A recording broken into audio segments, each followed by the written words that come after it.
একজন ফুটবলের রাজা আরেকজন ইউটিউবের রাজা, দুই রাজা এক হলেন, গল্প করলেন। রোনালদো আর মিস্টার বিস্ট যা করলেন তা ইউটিউবের ইতিহাসে কখনো হয়নি। রোনালদো বলেছিলেন ইন্টারনেট ভেঙে দেবেন, তার কথা মতো প্রথম 30 মিনিটে এসেছে 1 মিলিয়ন ভিউজ, আর প্রথম 12 ঘন্টায় এসেছে 13 মিলিয়ন ভিউজের হিসাব বাদ দিয়ে রোনালদোর সামনে থাকা এই পানির বোতলে নজর দেয়া যাক।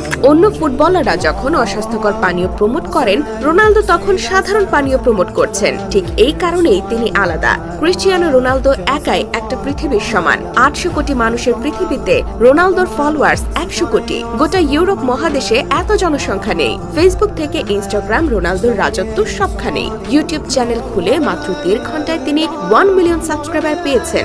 এক সপ্তাহ না যেতেই পেয়ে যান 50 মিলিয়ন সাবস্ক্রাইবার। ইনস্টাগ্রামে তার ফলোয়ার 63 কোটি 90 লাখ, যা বিশ্বের মোট জনসংখ্যার প্রায় 8%। রোনালদো আলাদা একটা ব্র্যান্ড। রোনালদোর জনপ্রিয়তা দেখে খোদ মিস্টার বিস্ট বিস্মিত। রোনালদোর সঙ্গে আলাপকালে মিস্টার বিস্ট বলেছেন, রোনালদো, তুমি যখন ইউটিউব চ্যানেল ওপেন করলে আমি ভেবেছিলাম প্রথম মাসে 20 থেকে 30 মিলিয়ন সাবস্ক্রাইবার হবে, কিন্তু না, তুমি আমাকে অবাক করে দিয়েছো। মিস্টার বিস্ট রোনালদোকে প্রশ্ন করেন, তুমি কি অবাক হওনি এত অল্প সময়ে এত সাবস্ক্রাইবার অতিক্রম করেছে? উত্তরে রোনালদো বলেন, এটা ভালো ছিল, কিন্তু আমি অবাক হইনি। কেনই বা অবাক হবেন? রোনালদো নিজেও জানেন তার জনপ্রিয়তা আকাশ সমান। একবার মাত্র 4 সেকেন্ডে তিনি কোকা-কোলাকে হাজার হাজার কোটি টাকার ক্ষতির মুখে ফেলেছিলেন।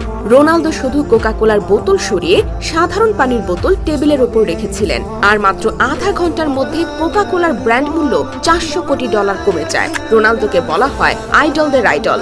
ভিনিয়াস জুনিয়র, রদ্রিগোরা রোনালদোর মতো করে গোল উদযাপন করে। এমনকি মেসির দেশের তরুণ ফুটবলার গার্নাচো রোনালদো